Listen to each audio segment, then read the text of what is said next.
a big trend that I see more and more is wellness. People valuing their health as the highest form of wealth. It's very true amongst my clients. And that can dictate where you choose to live, right? Access to great healthcare, access to longevity treatments, for example. But it also can factor into what they want inside of their house or how a property may be designed. So, for example, one of the biggest trends that I'm seeing right now is biophilic design, bringing the outside in. And I actually just came back from a trip to Medellin yesterday, and I saw that in many properties, particularly some of the new higher end hotels that were popping up. They were really leaning into biophilic design, health and wellness, longevity treatments. What's I don't know that word. Biophilic design is it's bringing the outside in. So bringing the feeling of nature inside and blurring the lines between the two. And how do they do that? So it could be the creation of the common spaces in a hotel are fully integrated with the outside. Okay. And the way that the landscape design is created to produce this calming, pleasant. This is more in the resort town, or this is also in the city? They are doing that. It's happening everywhere. But these trends in travel are translating into trends in real estate. Yeah. And it's getting harder and harder to distinguish the two. I think where people choose to live and, the means that they get there, they're all interconnected.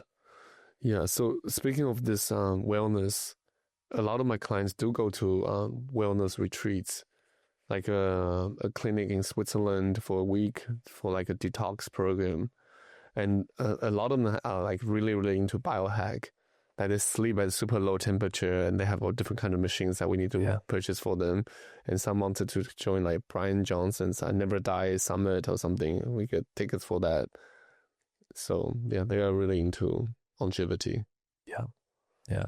I think also when you're moving, when you're traveling often, health and wellness and longevity becomes more important because it's harder to feel good when you're constantly moving. Plane travel does have an effect on the body. Doesn't matter if you're traveling private or commercial. Like you're still flying through the air high in this, and you're out of your routine. You don't have potentially access to the same foods or the same exercise, gym, whatever it may be. So again, my clients bring their trainer and their chef with them, just so they have consistency. Yeah. That trend is everywhere. So who are your clients, Momo? Like what's your demographic of your clients?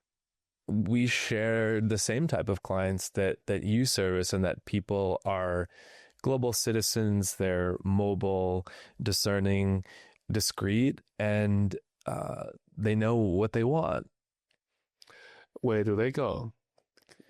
They are in New York. They're in London, Miami. Did you know, fun fact, travel business, hotels, 50% of the business comes from New York. Not from Europe, not from anywhere, but New York is their main.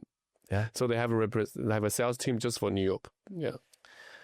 The pipeline, meaning the amount of people who are living fluidly between New York and Miami has grown significantly, particularly since the pandemic. But even newer destinations where people are being more adventurous, places in Colombia, Brazil, South America, because the standard of living is catching up to the rest of the world for a lot less. Like New Yorkers would get a place there. Yeah. So a second home, third home. Exactly. So Costa Rica. Okay. That's a big one. Places in Colombia like Cartagena, Medellin, where I was just at, Brazil, Sao Paulo, or Trancoso, places like that, because access to the world has gotten so good, right? More flights to more places. It makes the world smaller, and people are more comfortable living across borders. They go there to experience different culture. They have business there, or why do they want to? Either and both.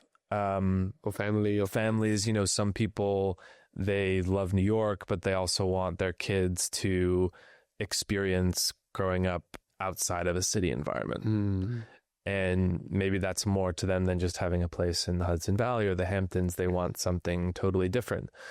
If you have a multicultural parents, maybe one half wants them to learn a language and experience growing up with relatives. So they spend summers in a different country.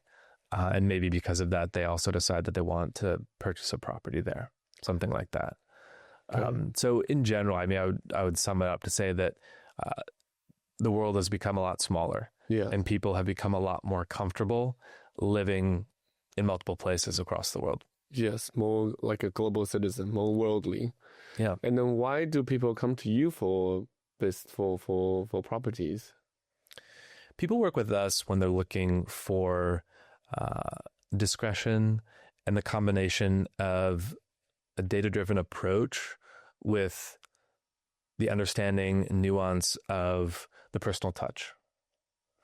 You need both in real estate. Data and personal touch. You need to know your SHIT, you know your shit. You need to know your stuff. And then you need to know my shit. I know my stuff. And then you need to be a nice person, like people want to work with you. Yeah, I talk about this with my business partner, Joseph, often. We both enjoy the real estate reality shows as much as the next person, but they don't do us a service in sharing what goes on behind the scenes. You don't open one door and suddenly have a deal that nets you this large number that you see on the screen. You mean the Selling Sunset or Green Manhattan? Any of them. Name your show. Do you watch those? Of course. And it was like, is that how your life is like resemblance to your daily exactly life? That. Exactly that, right? It's very different. Can I just say, when I watch Suits, do you know that series? Suits, yeah. And I asked my lawyer friend, is that what?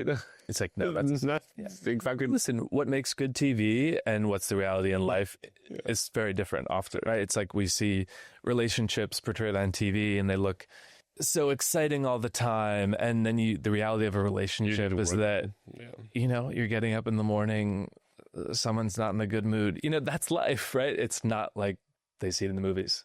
Yeah. But people back to you. Thank you.